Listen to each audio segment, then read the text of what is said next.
Let's go inside the Coach's Corner once again and catch up with Southport's Brandon Winters as we enter 11th week of the IHS football season. And Coach, we know what's on the line here tonight. It's a Sectional 6 championship with the Ben Davis Giants. It's a very tall task, but you have earned your way here.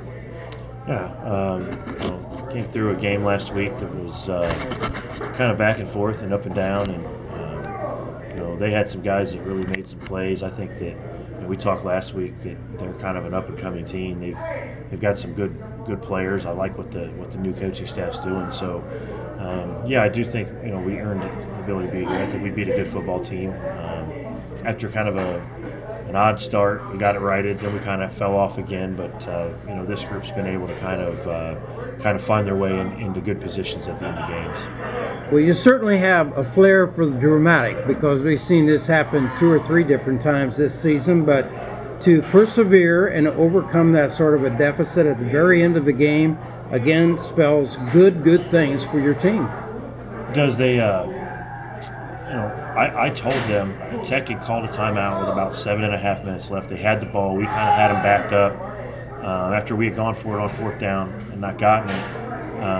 I felt like we want to go for it on 4th down there, because I felt like even if we didn't get it, it was a chance to kind of flip field position. And it wasn't really a field position game. It just, when things tighten up, that usually seems to matter a little more. But what I told them when they called timeout, it was on 2nd down. I said, guys, I don't know if we're going to stop them on this set of downs, but I know we're going to stop them. I believe it, because we've been in this situation a ton of times.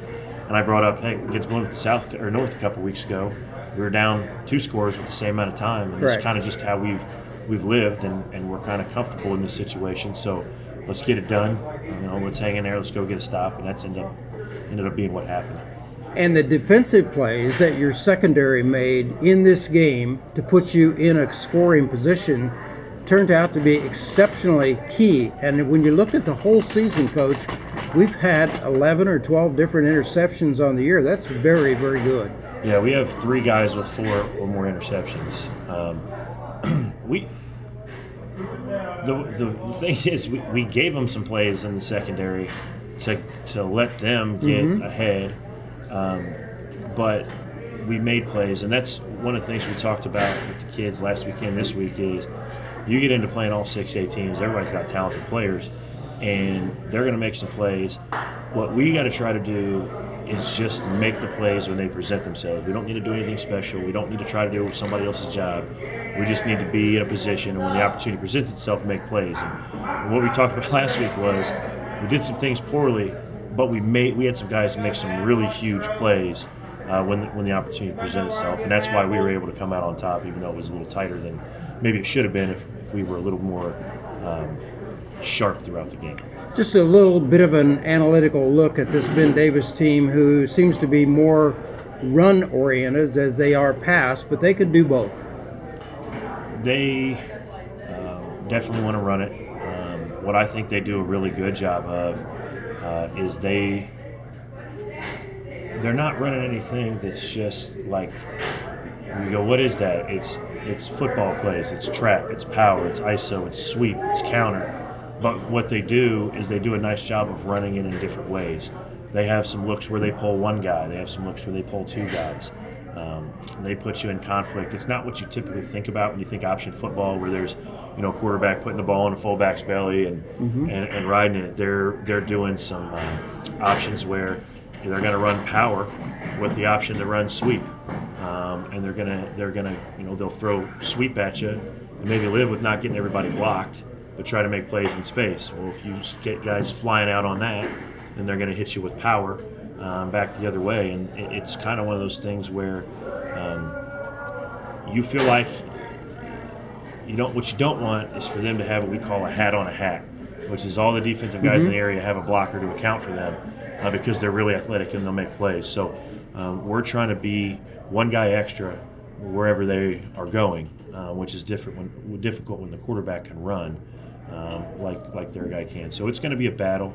I really am a fan of what they're doing. It's fun to compete against stuff like that, and hopefully we do a good job of it. Well, let's turn this around and look at your offensive sets, because if I'm the defense on the other side of you, I'm going to have a difficult time reading what's going on there, because anything can happen. we pride ourselves on being difficult to prepare for, and what I think Coach Duggar, calling plays and that our offensive staff does a good job of is they're not stubborn. Every week they go, what do we really want to do?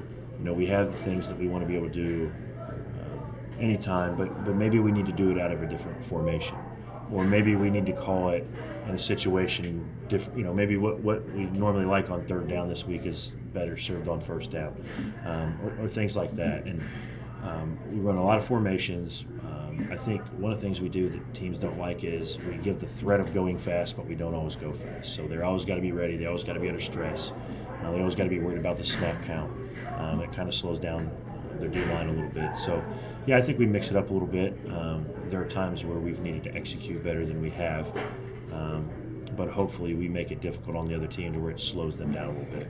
Coach, just to get us to this particular point in the season when we're 7-3 and going for a sectional championship tonight, you can't say enough about your coaching staff in terms of their contributions, the sacrifice that they've made to you over the years, and loyalty is big.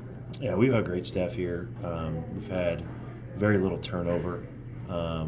Really most of our staff changes have been guys moving on to bigger and better things. We've had several guys move on to be head coaches elsewhere and take opportunities. So it's a place where once you're on staff, you want to stay. We get along well, and they do a great job of giving their time. They're totally bought into the kids and the program.